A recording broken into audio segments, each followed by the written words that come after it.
Well, I'm going to fish this peg tonight. It's a bit awkward because you've got this branch here in the water. Swing across, you've got this other branch here just on the top side. It's the peg up from the one I fished last night. During the close season, I went up there and chopped some branches off so that there's a wider gap you could cast through.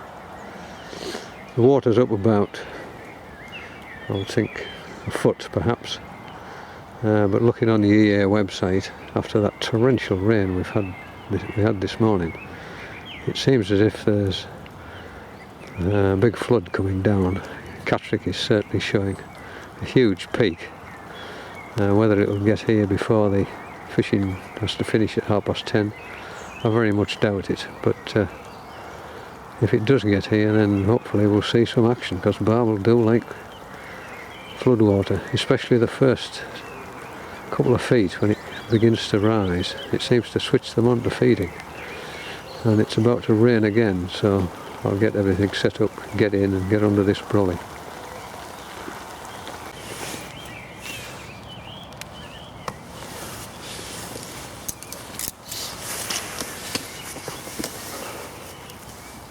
You can see behind me a bit more froth on the water than there has been. It's a bit dark as the brolly's up, but it's 7:15, so I get 3 hours in anyway, see what comes of it. Unfortunately, I forgot my meat and ground bait. It's such a rush to get here, but I'll make sure I have it with me tomorrow, when hopefully this flood will be coming through. Just a great big pike came up in front of me there. It doesn't look as if anyone's fished this peg.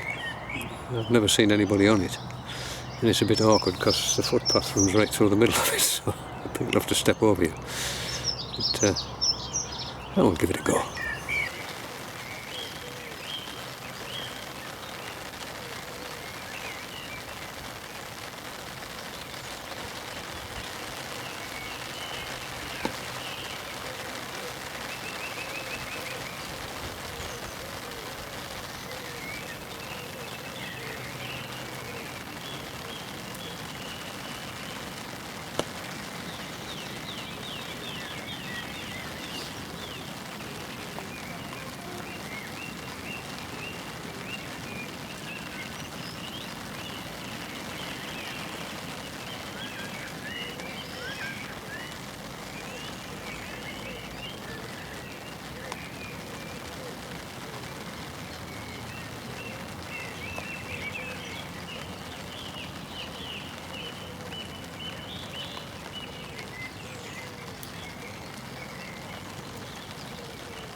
Well, that's two goes it had. I missed them both. Well, the rain has stopped now. There's a beautiful rainbow over there. And we'll try again.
Well, there's a nice fish.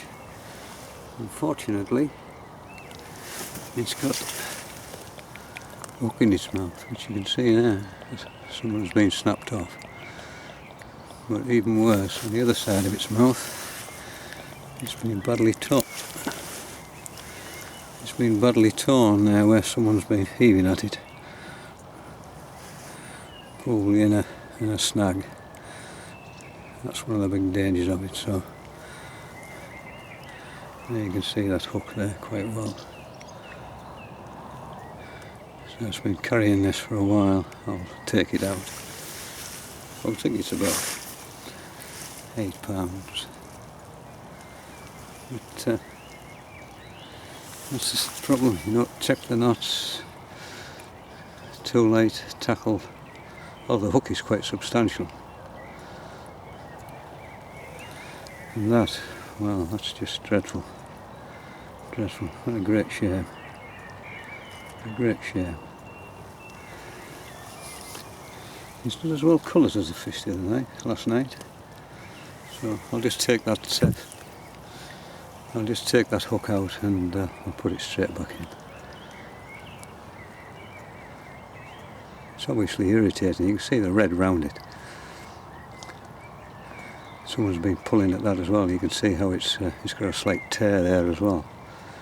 Ah, what can you say? What can you say? Well, that was unfortunate.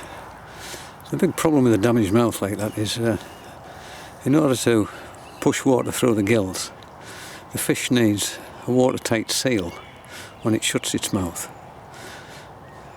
So it draws water in by opening its mouth and lowering the floor of its mouth.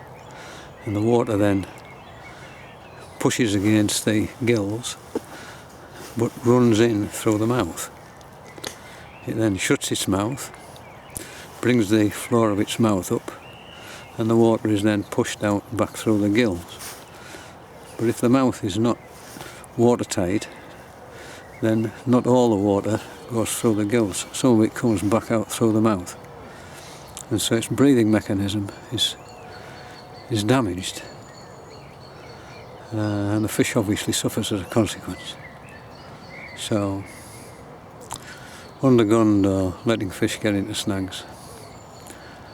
Oh. Preaching again. Terrible. But I think it's important. Certainly important for beginners.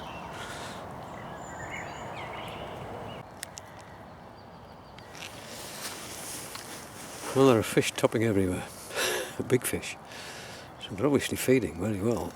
But chap up from me, he's just moved peg. He's been here all day and caught nothing.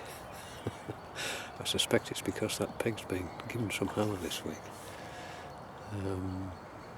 Because there's some nice fish come off it, but of course if they keep feeling the hook, then they just move away and find somewhere a little quieter. And I suspect that's what the trouble is on that next peg. These big lumps of froth, which you can see drifting down behind me, they build up on branches which hang in the surface of the water. You can see it all the way down the river. But when they begin to break away and start floating downstream, then there's a fair indication that the river level is changing. And in this case, I think it's coming up, but you can't tell on this peg because it just drops straight off the edge, so you can't put a little stick in, which is a useful habit to get into, to see whether it's coming up or going down, and how fast it's coming up or how fast it's going down.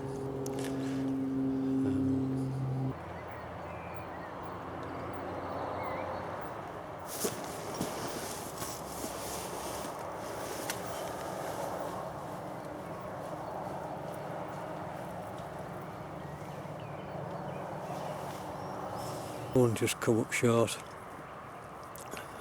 and take the pellet, but not take the hook and make a run for it. As soon as you touch the rod, they let go and that's it. They're off. That's 3.